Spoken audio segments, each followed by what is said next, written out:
Ќе отвориме библиотеки, читаме во Лука, 24 глава, да се запознаеме со овие патници кои патувале кон Емаус. И тоа ќе биде предмет, браќи и сестри, на ова наше размислување. Бидејќи има многу стихови, јас само ќе прочитам неколку да го поврземе настанот. Значи Лука 24 глава, од 13 стих вели: И ете, во истиот тој ден двајца од нив одеа во едно село наречено Емаус, оддалечено 60 стадии од Ерусалим, и разговара меѓу себе за сите овие настани. Кои се тие настани што се случиле во претходниот викенд? Очигледно ова било недела, луѓето се враќаат од пазар или некој настан бил во градот и се враќаат назад. Меѓутоа, настанот кој се случил во Ерусалим толку ги допрело што скоро изгубиле својата вера. Зашто разговарале? Еве, одеме 21 стих. Исус им се приклучил, тие не го приметиле, зашто овде вели Бог не им даде како да ги заслепи нивните очи и вели: а ние се надевавме дека е тој оној кој ќе го избави Израел. Исус ги потпрашал што се случило во градот, што се случило за викендот, и тие тоа му го објасниле. А вели, ние се надевавме дека е тој оној кој ќе го избави. И еве понатамо, кога Исус им се открива дека е тој спасителот за кој тие верувале, очигледно нивната вера била разнишена. Нивната вера била толку слабната што изгубиле целосно, можеби, и вера во оној во кого се чврсто надевали. И вели вака текстот. Исус им вели: о, неразумни и спори во срце, за да верувате во се што рекли пророците. Не требаше ли Христос да го претрпи тоа и да влезе во својата слава? И сега Исус почнува од Мојсија, сите пророштва кои кажувале на Исуса Христа ги потсетува. Ова прашање на патот кон Емаус, или ова мисла, браќи и сестри, се постави пред нас денеска. Имаме ли ние свој Емаус? Имаме ли ние свое место на сомнеш? Овие двајци имале свој Емаус, свој пат. Еве на почетокот еден краток пример. Пред околу 100 години двајца правници патувале со воз во државата Канзас. Едниот од нив бил христијанин, а другиот бил атеист или неверник. И така, додека патувале, времето поминувало полека, им било досадно. За да го скратат патот во разговор, атеистот се свртил кон својот пријател христијанин и му рекол: ми се чини дека само го губиме времето. Зошто не разговараме за некоја повозвишена тема? Зошто разговарале за своите секојдневни активности? И сега прашува овој, вели: дали Библијата е вдахновена, дали Исус е Бог? И така, додека возот брзал кон својата цел, изгледало дека атеистот ќе победи во расправата, а христијанинот се помалку успевал да му даде задоволителен одговор на неговите прашања со аргументи. И на крајот, кој победил? Понекогаш се чини дека атеистите имат повеќе аргументи, а ние христијаните како да сме малце осакатени, што не е точно. Библијата е полна со аргументи за постоењето на Бога, на Исус Христос. Меѓутоа, секако тука е потребна и чврста вера. Браќи и сестри, ова прашање го поставил Роберт Ингелсон. Дали Бог постои? Дали Библијата е веродостојна? И денеска, на жалост, илјадници христијани, млади или стари, едноставно не може да направат разлика помеѓу христијанството и источната религија.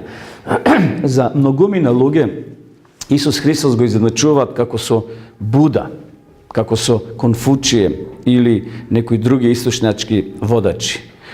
Многу денеска луѓе, знаете, се свртиле кон Куранот. Христијани стануваат следбеници на Куранот или на овие источнички религии во последно време. Во Македонија се регистрирани веќе неколку такви движени или верски заедници. Сте видели оние обриени глави, овде со репче, ги има и во Скопје, ги има и кај нас. И сега младите, бидејќи христијанството како да им е демоде, како нешто старомодно, посебно оние традиционалните цркви. Значи, нешто мистика, кај не влегуваш, икони, слики, полузамрачено, и тоа младите не ги многу интересира. И затоа тие се свртуваат кон оние источните религии. Како денеска ние можеме да бидеме сигурни во тоа што веруваме? Ајде да се вратиме пред 19 векови, кога stotици и илјадници луѓе, следбеници на Исуса Христа, биле фрлани во римските ареи. Сигурно сте гледали такви филмови, како тие семејства со жени и деца биле едноставно фрлени пред тие гладни лавови. Што е тоа што ги мотивирало, што е тоа што ги држало да останат чврсти и по цена на својот живот? Знаеме во тоа време дека црквата била дочекана на нож. Едноставно не била прифатена.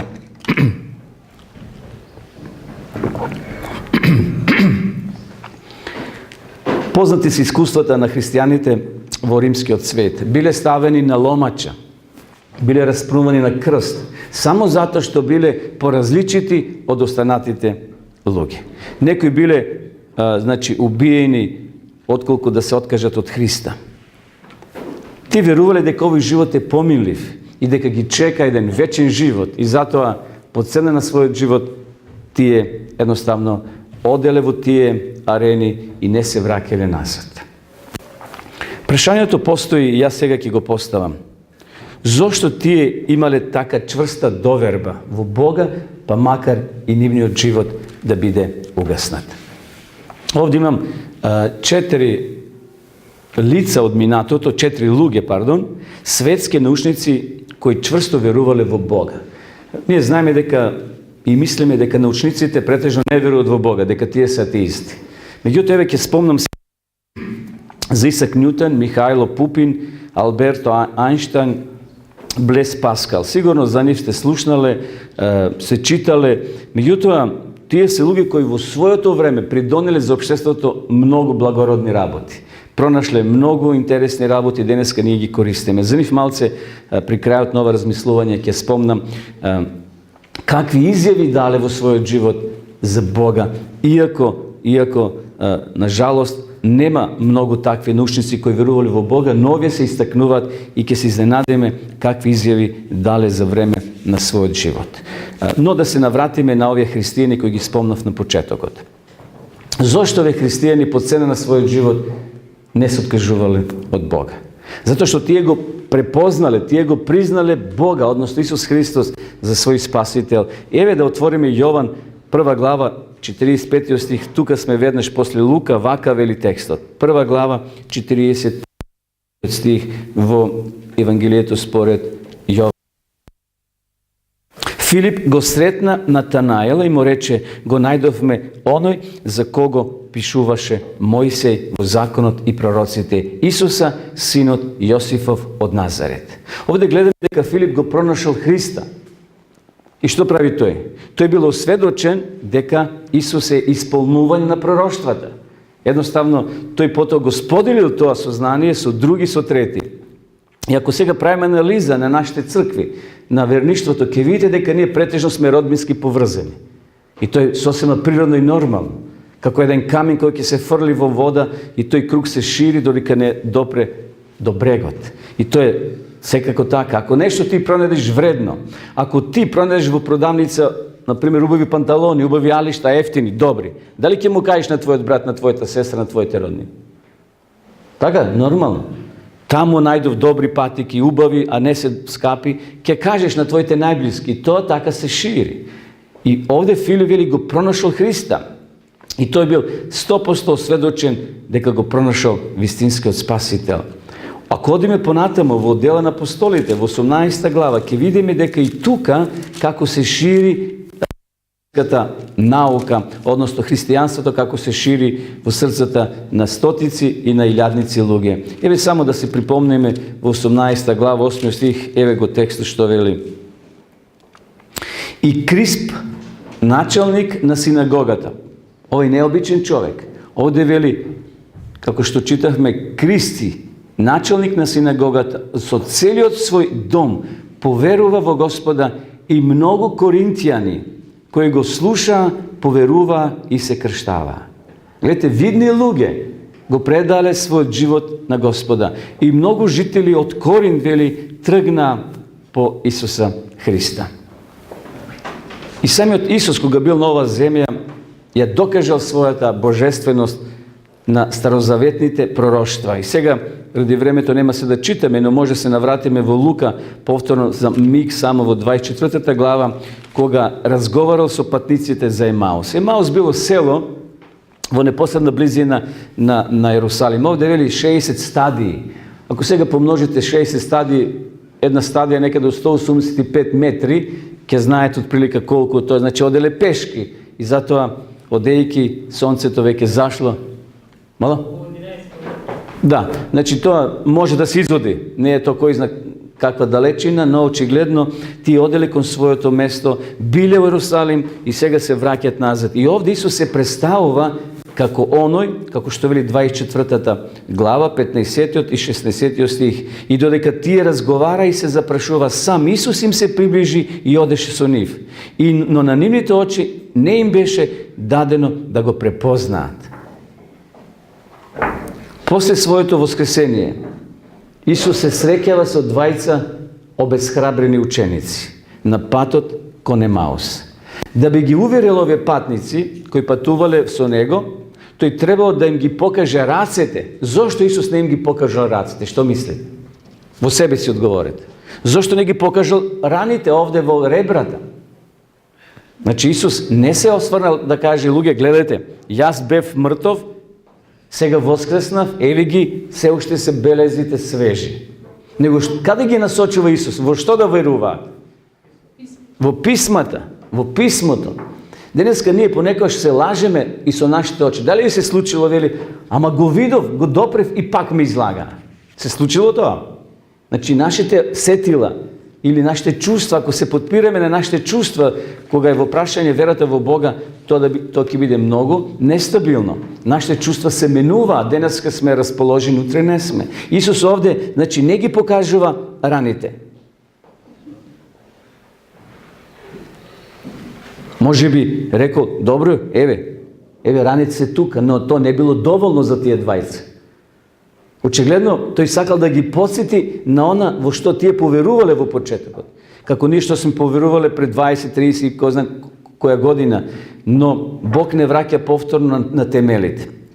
Да, денеска знаеме ќе се покажат лажни Христоси, ќе покажат лажни рани и ќе речат, еве јас сум Исус Христос. Може би Исус и рекол, еве јас сум тој воскреснатиот. Но Исус повторно ги враќа на писмото, ги враќа назад. 21 стих, еве што пишува. А ние се надевавме дека е тој оној кој ќе го избави Израел. И покрај сето тоа веќе трет ден откако стана ова.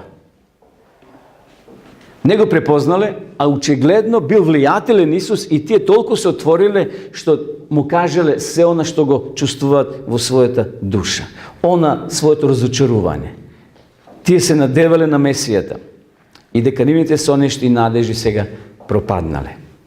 А во тој момент Исус им се обраќа со следните зборови. Пратете ме 25 до 27 стих.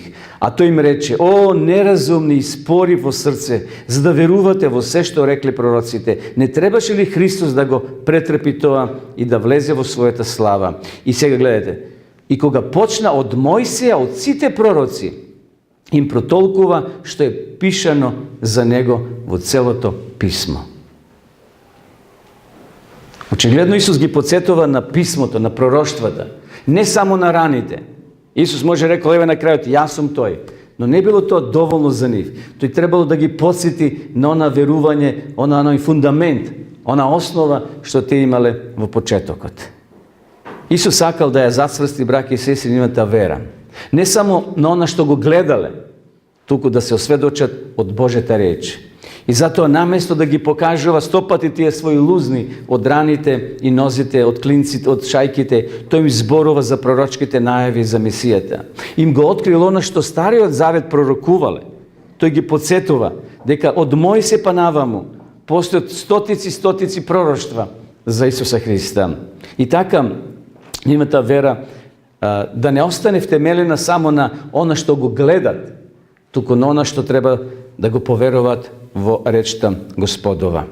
Овие луѓе што ги спомнав, Исак Њутон, роден 25 декември 1642 година, а починал 31 март 1727 година. Еве за него можеби сме учеле во училиште, така, што тој пронашол? Закон за гравитација, сеќавате за она јаболкото, приказката за јаболката. То сега за нас не е многу важно. Сакам да нагласам еден сегмент од неговиот живот. Тој верувал во Бога. Може би непознати се тие историски податоци за овој човек. Тој најмногу ги сакал книгите Даниело и Откровение. Напишал милион реченици, односно тумачење на овие книги. После неговата смрт, после 6 години неговата смрт, издадена е книга Обсервација на пророштвата на книгата на пророк Даниел и Апокалипса, односно Откровение. Тој бил против пророштвата да се користат за предкажување на еднината. Бил против. Иако знаеме пророштвата се дадени, но едноставно не сакал да се злоупотребуваат. Еве што е интересно за него. Вели, секојдневно читал Свето писмо. Секојдневно читал Свето писмо. Иако бил учен човек, тој не се срамел да каже дека верува во Бог. Алберт Ајнштајн, 14. март 1879 година бил роден. Починува, умира 18. април 1955 година. Тој е еден од најзначајните умови во историјата на светот. Тој знаеме што пронашол. Формулирал специјална и општа теорија за релативноста. Но тој јасно никогаш не се декларирал дека верува во Бога. Значи дека е религиозен, пардон. Но често пати се нарекувал религиозен човек. Роден бил во семејство на атеисти.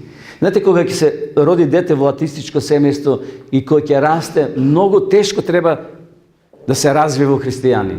Треба многу време, многу докази, многу работа, но сепак тој едноставно еве што кажал. Науката и религијата, вели, се две значајни работи и одат рака под рака. Гледате каква изјава дава Алберт Ајнштајн. Дека и науката и религијата, или по-добро речено вака изјавил. Вели, мислам дека науката без религијата е хрома, саката. А во обратна смисла, религијата без науката е слепа. Очигледно и двете се потребни. И науката и религијата. Бидејќи религијата ни потврдува многу работи, уште пред да науката ги пронајде тие работи во вселената, во општеството, во светот, Бог тоа го открива, но науката со време ги пронаоѓа и така надаму. Бог сите тие закони ги воспоставил за наше добро. Еве Михајло Пупин. Тој е, да кажеме, поблизок до нас, Србин, роден 9 октомври 1858 година, умира 12 март 1935 година. Пошто е познат овој човек? Еден од најголемите научници и човек кој пронашал многу работи. Како што, например, благодарение на Михајло Пупин, ние имаме денеска телеграфија, имаме телефони. Значи, тој придонел за многу работи и има големи заслуги за развојот на електротехниката. Голем дел од својот живот тој го поминал во Соединетите Американски држави, бил член, обратите сега внимание, како ВУМ, во Француска академија на науки, Српска кралевска академија, председател на Њујоршка академија на науката, председател на Американскиот сојуз за напредок на науката и почесен доктор на 18 универзитети. Како капацитет. И ние би рекли дека тој е недопирлив, дека тој не верува во Бога, но како што Никола Тесла, сега неме време да спомнуваме за него, и тој дава изјава дека мојата мајка ме учеше секогаш што да прави? Да ја чита Библијата и да верува во Бога. Еве што кажува Пупин за себе. Вели, не, кога го прашали дали верува во Бога. Не, јас не верувам во Бога дека постои, но ја знам дека тој постои. И тоа ми е единственото знаење, што има некоја вредност од сето моје знаење. Има многу дипломи, многу пофалници, но вели, ништо тоа не ми вреди. Најголем дострел во мојот живот е вредноста дека верувам во Бога. И во своето писмо, пред својата смрт, или предходно, додека била неговата мајка жива, еве што е напишал. Со секој чекор напред во своето научно истражување, се сум победној što ti me učеше уште во детството до Бога. Значи, пишува писмо од Америка на својата мајка. Со секој чекор напред во своето научно истражување, сум се поблиску и поблиску до оној во кого ти ме учеше додека бев дете, до Бога. Гледате какво признание на овој човек. И тој имал свој пат за Емаус. И овие четворица патници имале, односно двајцата патници имале свој пат до Емаус. И ние имаме свој пат до Емаус. Дали ќе му веруваме на Бога или ќе кажеме сите наши соништа пропаднаа кога се случи ова трагедија, ова или она. Овие луѓе нека не бидат потик, браќи и сестри, да сватиме дека вреди да се верува во Бога. Дали ти како млад човек утре ќе достигнеш дострел во својот живот, ќе добиеш некоја дра или некоја друга титула, да не ти биде тоа проблем да го оставиш Бога на страна како оној кој е застарел. Еве Блез Паскал што кажал. 9. јуни роден, 1623 година, починува 19. август 1662 година. Овој бил француски математичар, физичар и филозоф. Длабоко бил религиозен. И еден од ретките научници пише во неговата историја, кој во своите 30 години целосно се свртел кон религијата, кон проучување на големите мистерии на животот. Некои луѓе, знаеме, во младоста истражуваат, немат време за Бога, при староста, при крајот на животот поверуваат во Бога. Но овој човек, Блез Паскал, во своите 30 години бил длабоко религиозен. Вели, неговиот аскетски начин на живење произлегува од тоа верување дека целосно, нормално било и природно да човекот пати. Тој така го сваќал животот. Значи, живел аскетски живот. А знаеме што значи аскетски живот. Да се воздржуваш од удобностите на животот. Значи, тој така го сватил. Но, јас го спомнувам сега како човек кој верувал во Бога без разлика што имал големи научни достигнувања. Да се вратиме сега на нашиот текст. Да се вратиме на овие луѓе. Двајца кои патуваат од Емаус, односно од Ерусалим кон Емаус. Исус сакал да ја зацврсти нивната вера и затоа ги враќа на почетокот, ги враќа на тие библиски текстови кои биле пророштва за неговото раѓање, за неговото доаѓање. Исус овде, еве што им кажува.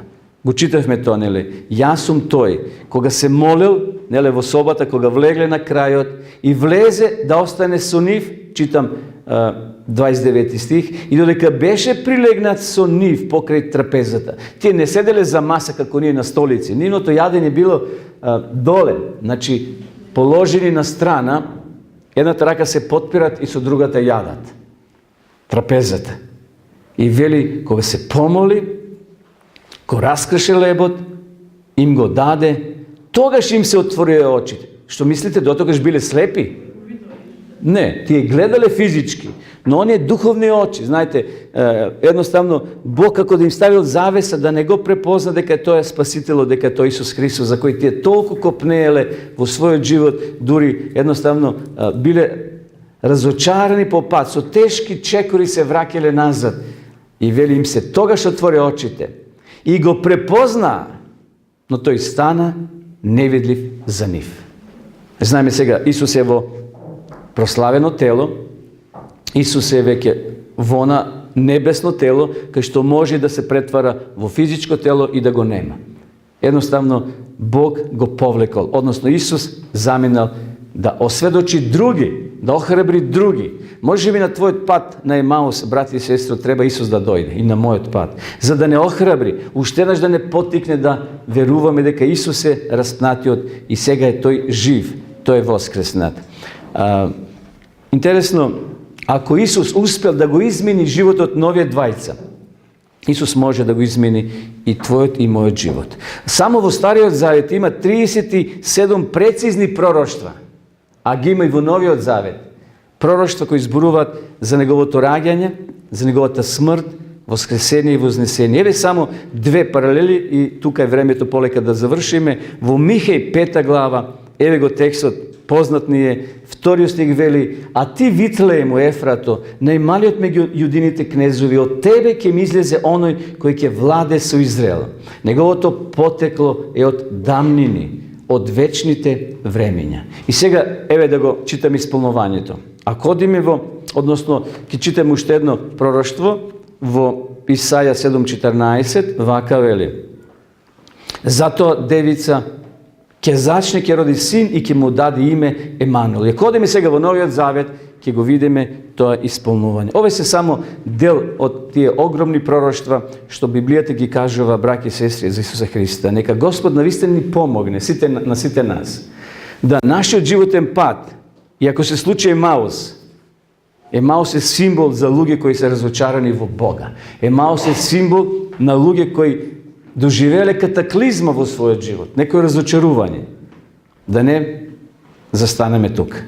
Туку да му дозволиме на странецот да се приклучи кон нас и да не охрабри. И на крајот тој ќе ни ги отвори нашите очи, како нови луѓе што им се отвориле очите. И кога го виделе Исуса, толку биле радосни, толку биле среќни, но на жалост немале повеќе време. Исус морал да оди други патници на нивниот Емаус, да ги храбри, да ги потикне и да ги врати повторно на оние принципи, односно на тие пророштва кои се дадени во Светото писмо, да повторно таа искра, да повторно тој оган биде разгорен во нивните срце. Зашто? Еве, тие самите велат дека вели она што гореше во нашите срца.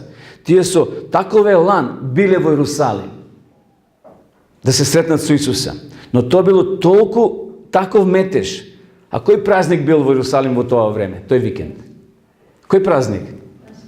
Пасхата. Тука доаѓале стотици и илјадници евреи од сите краишта, принесувале жртви. Едноставно, тоа било прослава. Толку биле збунити, сега нивниот водач го нема, а нашите срца вели гореше, пламтеше.